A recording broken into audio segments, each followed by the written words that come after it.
Hi friends, welcome to my channel. It is important for a project manager to understand its operating area because sometime PM crosses the limit or sometime they are not even touching the limit. So you must understand the project manager's operating area, how does it operate and what is the area all about. So if I talk about operating environment, so we have government where regulations, rules and they are existing, government bodies are existing. Then we have external users who are getting impacted from the project. We have suppliers and subcontractors.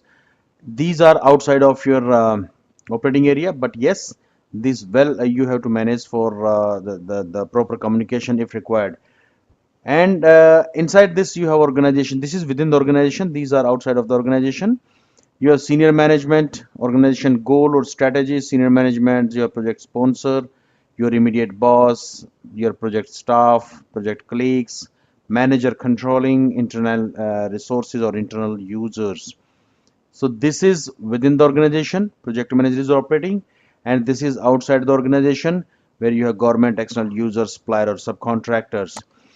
So overall, in nutshell, the project manager operating environment is when I'm talking about performing organization is here and project manager sits here.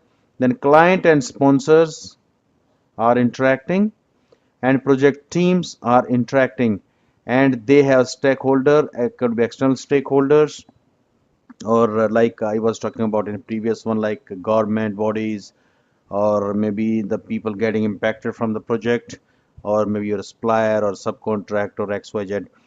So this is overall project manager's operating area. So you must understand your operating area and define your project boundaries. Very important. How to define project boundaries? I will take you through that video maybe sometime later. So this is project manager operating area. I hope this helps you. Enjoy learning, subscribe to my channel and stay connected. Thanks a lot.